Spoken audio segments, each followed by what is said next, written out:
Have you ever felt the chill of standing before a mountain so quiet, so untouched, that even time itself seems hesitant to breathe? Imagine this. You're facing a slender passage carved into ancient rock, a doorway that devours every drop of light, every whisper of sound, and every ounce of certainty. Welcome to Tales of Mythology, the realm where forgotten gods rise, ancient nightmares awaken, and hidden battles of the supernatural unfold.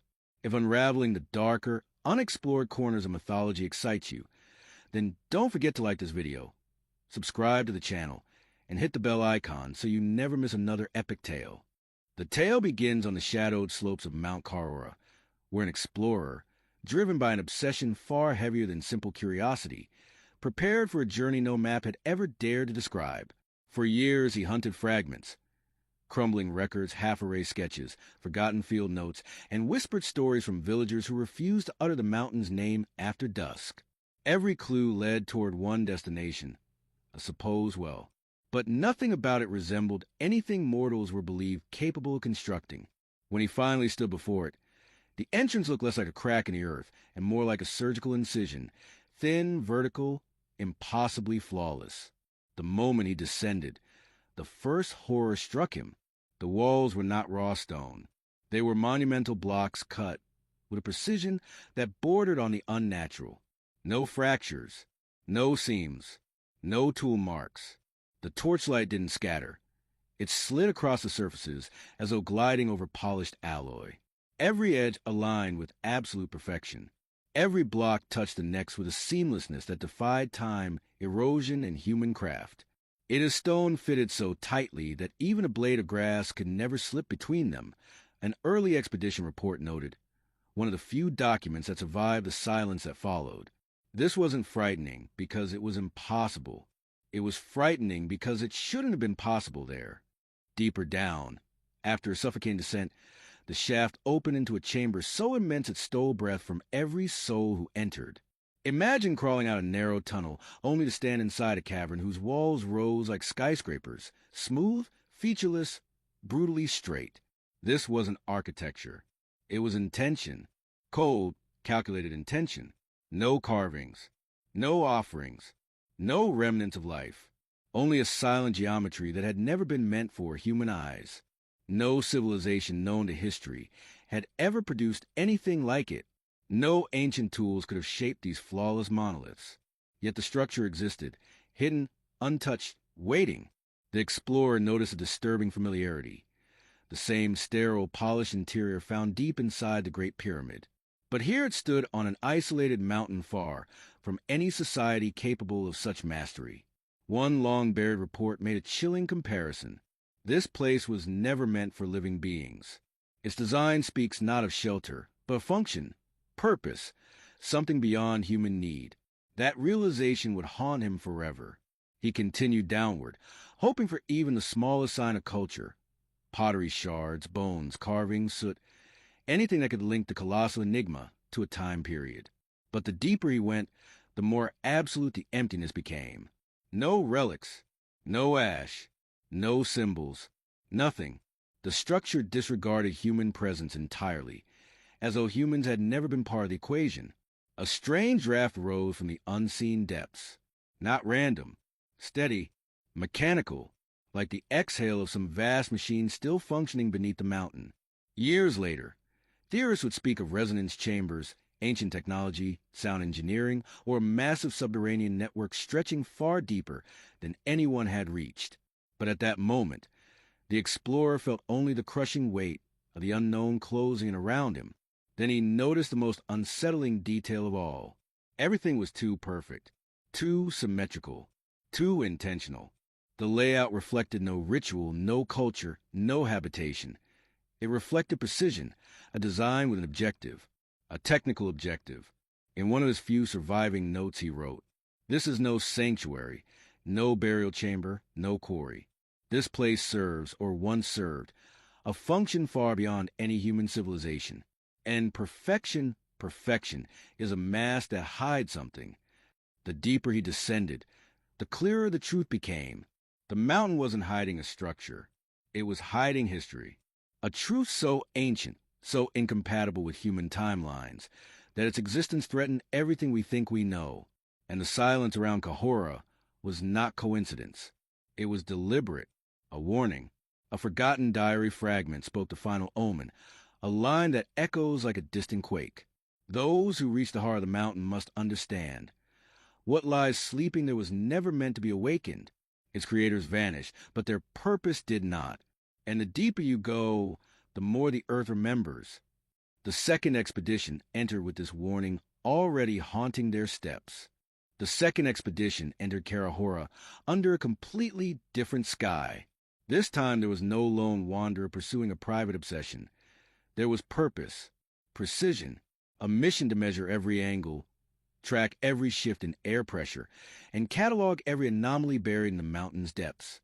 The man leading this descent was the opposite of a dreamer. He distrusted speculation. His reputation was built on cold observation, slow analysis, and an almost surgical calm. As they moved downward, he dragged instruments across the walls, noting the uniformity of the stone, the unnatural rhythm between each block. Certain passages felt less like caves and more like engineered hallways. Space is conceived by a mind that valued exactness more than meaning. A line from his field journal captured it perfectly. No natural force behaves with such precision. Every transition feels intentional, without even the slightest hint of chance. The deeper they descended, the more the mountain revealed its silent geometry, a presence that didn't invite interpretation, yet demanded it with every step. Beneath the initial shaft, the chamber spread into a volume that unraveled every conventional archaeological framework. The walls rose in flawless, seamless verticals, shaped as though meant to house mechanisms rather than human beings. He noted something profoundly unsettling. There was no trace of ritual, no domestic clues, no symbols, no attempt at beauty or cultural expression. The second expedition entered Karahora under a completely different sky. This time there was no lone wanderer pursuing a private obsession. There was purpose, precision, a mission to measure every angle, track every shift in air pressure, and catalog every anomaly buried in the mountain's depths. The man leading this descent was the opposite of a dreamer. He distrusted speculation. His reputation was built on cold observation, slow analysis, and almost surgical calm. As they moved downward, he dragged instruments across the walls, noting the uniformity of the stone, the unnatural rhythm between each block. Certain passages felt less like caves and more like engineered hallways. Space is conceived by a mind that valued exactness more than meaning. A line from his field journal captured it perfectly. No natural force behaves with such precision. Every transition feels intentional, without even the slightest hint of chance. The deeper they descended, the more the mountain revealed its silent geometry, a presence that didn't invite interpretation, yet demanded it with every step. Beneath the initial shaft, the chamber spread into a volume that unraveled every conventional archaeological framework. The walls rose in flawless, seamless verticals, shaped as though meant to house mechanisms rather than human beings. He noted something profoundly unsettling. There was no trace of ritual, no domestic clues, no symbols, no attempt at beauty or cultural expression. It wasn't made for life. It was made for function. At times the echoes behaved strangely, ricocheting with a force out proportion to the chamber's size. This led to early theories of resonance or acoustic engineering, something constructed not for worship, but for operation. The angle-measuring explorer later wrote that the chamber responded to sound more like a device than an empty room. That implication weighed on him. According to his notes, the architecture is not purposeless. Its purpose is simply hidden. Silence here does not equal absence. It equals refusal. Their descent slowly shifted from neutral observation to a confrontation with the intelligence encoded in the stone. What unsettled them most was the air. A cold, steady draft rose from deeper levels, continuous, unnatural, mechanical. Instruments recorded a constant upward current, as though a larger system breathed beneath the mountain, whispering through the narrow opening they had entered. The explorer argued this meant more chambers existed far below, perhaps many. But the shaft grew more treacherous. The walls were so polished that ropes slipped unless anchored with extreme care. Despite the danger, they continued, marking each flawless surface with meticulous caution. They found no fractures, no collapsed sections, no organic traces, only stone blocks aligned with a logic so strict it bordered on inhuman. While reviewing the footage later, the man murmured, "This is an erosion, nor sediment, nor collapse. This is an ancient order maintained where chaos should rule." Neither he nor his colleague explained who or what had created such immaculate subterranean architecture. When they returned to the surface, there should have been excitement, inquiries, institutional interest, but nothing came. Their footage aired once on a minor channel with no commentary. No academic request followed. No geologist questioned the impossible straight shafts. It was as if both mountain and structure had been erased from public memory in real time. Both men felt it. The silence wasn't accidental. It was deliberate. Attempts to present their findings were met with locked offices, evaporating emails, and quiet refusals. A soft, offhand remark from a colleague haunted them long afterward. Some discoveries aren't ignored by mistake. They're ignored because accepting them would force us to rewrite reality. That single whisper lingered longer than any official rejection. Then came the shadows that would swallow Kahora's story. Shortly after declaring his intention to continue the investigation, the first explorer was struck by a vehicle under circumstances that never quite added up. The timing alone chilled his colleague. Undeterred, the second man pressed on until 2 years later. He too was gone, officially due to a sudden illness. Their deaths weren't isolated. Others connected to their research followed, each case prompting murmurs of sabotage, quiet removal, or intentional silencing. No evidence surfaced, but the pattern could not be ignored. The region drifted into silence. Expeditions stopped. Maps disappeared.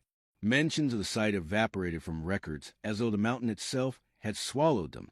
A final surviving line in one of the explorer's notebooks reads, "If anything happens to me, remember, the mountain does not guard itself. What surrounds it is not protection, but guardianship. And someone, somewhere, fears what sleeps below."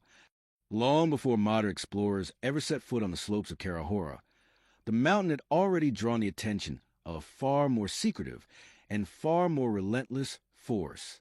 During the global turmoil that tore through the 20th century, a covert division operated behind the official veil of strategic military presence. Publicly, their mission involved securing vital oil routes. Privately, another faction within their ranks pursued something entirely different. They hunted myths.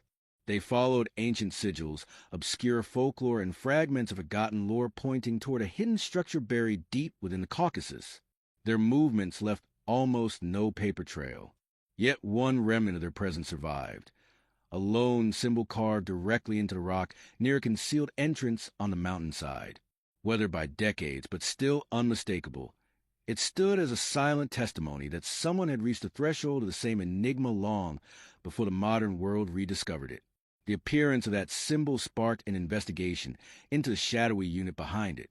Formed under the influence of a leader obsessed with reconstructing an imagined ancestral past, the secret organization wandered remote landscapes searching for physical proof to validate their ideology. An archival note, uncovered years later, hinted at their true interests. The Caucasus may conceal remnants of civilization older than recorded culture, traces capable of illuminating an age before history began. This single cryptic line revealed that their motives were not strategic at all. They were mythological ambitions disguised as science. They believed the mountains had the roots of an ancient bloodline, and that somewhere on those slopes lay an entrance to a forgotten structure tied to their imagined origins. Their expedition files remain shattered and incomplete, but one pattern persists: carved symbols appearing near isolated, unnatural openings. These markings suggest they came far closer to the truth than they ever admitted. Yet the most disturbing detail was not what they left behind, but what they found. Another carving, discovered far from their operational routes, bore an entirely different age. This second symbol was far older, carved long before any modern ideology existed. Its design echoed motifs found across ancient civilizations, predating the political corruption of such symbols by thousands of years. The early explorer who documented it wrote, "This cannot be dismissed as vandalism. The depth and erosion indicate an age well beyond 20th century presence. This opened a chilling possibility. The wartime unit had not introduced a symbol, they had stumbled upon it, which meant their search was guided not by invention, but by signs left by a much older chain of seekers. Generations of them, each drawn toward the same silent anomaly buried under stone and time. As researchers reconstructed the surviving accounts, a clearer narrative emerged. The wartime investigators were pursuing whispered legends of an underground realm. Some described a subterranean city, others a vast engineered structure created by an unknown people whose mastery blurred the line between technology and myth. And their obsession wasn't baseless. Local villagers spoke of doors in the mountain and wind rising from the stone even when the world is still. Stories dismissed by historians, but identical to the unnatural airflow modern explorers recorded decades later. One scholar who examined the wartime materials concluded, if even half the records are correct, they were not searching blindly. They followed ruins, anomalies, and patterns leading toward a hidden complex of enormous scale. After the war ended, nearly every document related to their covert expeditions vanished, destroyed, sealed, or absorbed into classified vaults. Only fragments survived. Maps stripped of labels and sign notes, sketches of a vertical structure eerily similar to the shaft later discovered by independent explorers. One unofficial testimony, preserved only because someone quietly refused to burn it, offered a final, ominous insight into the minds of those early investigators. The mountain guards a truth history refuses to acknowledge. And if we fail to reach its core, another age will come to try again. The surviving line casts a long shadow over Karahora. It suggests that the quest to unveil the mountain's secret did not begin with modern explorers, nor did it end with wartime operatives. It is a chain stretching across centuries, each generation driven by symbols, by whispers, and by the quiet promise that beneath the stone lies something too ancient, too consequential, and too dangerous to be forgotten.